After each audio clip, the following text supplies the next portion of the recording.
آج سے تقریباً 1 صدی قبل اس امت پر بے یقینی کی کیفیت کو مسلط کیا گیا، اور ہمارے نفسیات کے ماہرین کہتے ہیں کہ یہ بچوں کے ساتھ بھی نہ کریں، کہ بچوں کو کہیں تم کچھ نہیں کر سکتے۔ جب آپ بچوں کو تانا دیتے ہیں تو وہ واقعی کچھ نہیں کر پاتے۔ تو اس لیے امت کو بے یقینی میں مبتلا کرنے کے لیے مغرب کی برتری کو ثابت کیا گیا، جگہ جگہ 2 نمبر دانشور بٹھا دیے، حتیٰ کہ ہماری عصری دانشگاہوں کے اندر فرنگی روحوں کے بے حس ڈھانچے مشرقیت کو گالی دینے لگے اور مغربیت کے قصیدے پڑھنے لگے، ان کی تہذیب اور تمدن کے گن گانے لگے اور اپنی تہذیب کو ڈیگریڈ کرنے لگے، اور دنیا کے سامنے یہ بات باور کی کہ یہ ناقابل تسخیر ہیں، ان کا مقابلہ نہیں ہو سکتا۔ یہ بے یقینی اس امت کو توڑ کے رکھ دیا۔ اقبال نے آج سے 100 سال قبل کہا تھا، سنے تہذیب حاضر کے گرفتار، غلامی سے بدتر ہے بے یقینی۔ اور اس امت کی نشأت کو، اس امت کی نہضت کو روکا گیا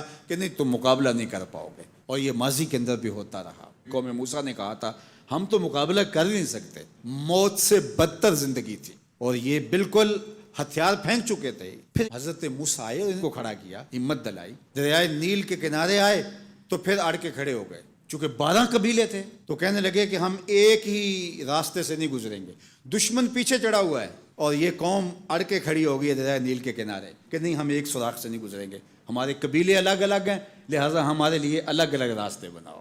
قومیں جب نکبت میں، رسوائی میں چلی جاتی ہیں تو یہی حال ہوتا ہے۔ وہ کسی نے کہا کہ ہم ایران کا ساتھ نہیں دے سکتے، وہ تو شیعہ ہیں، تو میں نے کہا کہ چلو آپ نیتن یاہو کا دے دو، وہ تو سنی ہے۔ اس حالت کے اندر نیل کے کنارے کھڑے ہیں اور اب بھی کہہ رہے ہیں کہ نہیں ہم ایک گلی سے نہیں گزر سکتے۔ 12 رستے بن گئے، 12 رستوں سے 12 قبیلے گزرے، ادھر وہ بالکل دوسرے کنارے کے قریب پہنچ گئے، اور ادھر ان کا آخری آدمی دریا میں داخل ہو گیا۔ اب حکم ہوا دریا کو اب تو چلنا شروع ہو، اور یہ پھر پانی میں ڈوب رہے تھے اور یہ کنارے پہ دیکھ کے اپنے قاتل کو آنکھوں سے دیکھ رہے تھے۔ بڑا لطف آتا ہے جب قاتل کو مرتے ہوئے دیکھیں۔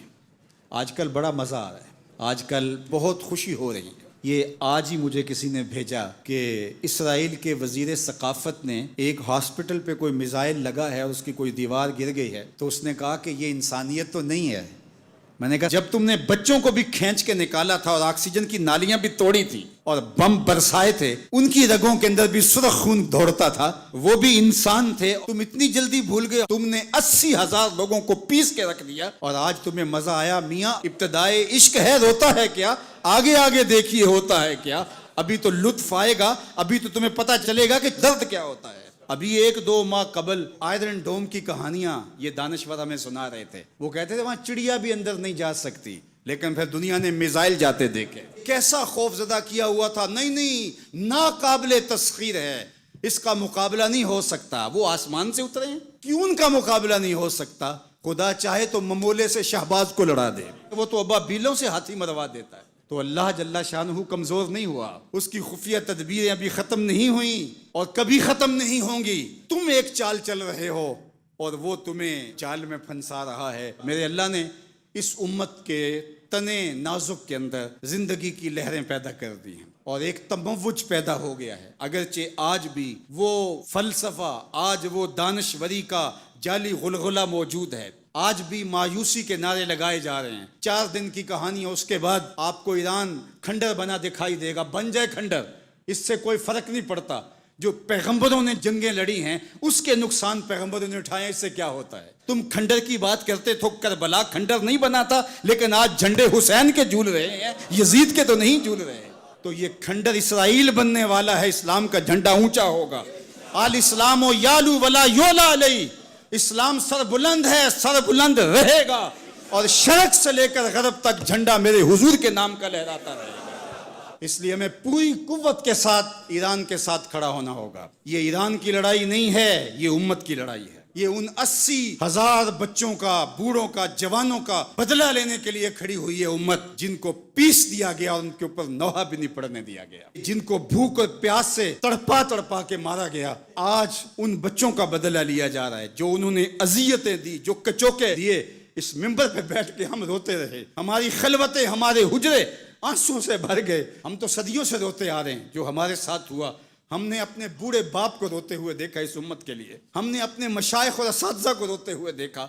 یار یہ وقت ہے، کیوں مایوسی پھیلاتے ہو؟ کتاب ملت بیضا کی پھر شیرازہ بندی ہے کہ شاخ ہاشمی کرنے کو ہے پھر برگ و ثمر پیدا، نوا پیرا ہوا ہے بلبل کہ ہو تیرے ترنم سے کبوتر کے تنے نازک میں شاہی کا جگر پیدا۔ انشاءاللہ یہ دن گنے جا چکے ہیں، مغرب سے قیادت مشرق کی جانب منتقل ہونے والی ہے۔ آپ چائنا کے صدر کا بیان پڑھیے، بصیرت اور حکمت سے بھرا ہوا وہ بیان تھا جس نے سینہ ٹھنڈا کر دیا۔ دنیا کی نظروں میں سب کچھ ہے، بس ایک آواز اٹھنی ہے اور دنیا کی نئی صف بندی ہوگی اور مغرب سے مشرق کی جانب قیادت منتقل ہو رہی ہے انشاءاللہ، اور وہ وقت دور بھی نہیں ہے کہ انشاءاللہ اسلام کا جھنڈا پوری دنیا کے اوپر لہرائے گا اور مسلمان سر بلند ہوں گے۔ اور یہ بات ہم عرض کرنا چاہتے ہیں، پوری دنیا بھی اسرائیل کو مان لے، پاکستان کبھی تسلیم نہیں کرے گا انشاءاللہ۔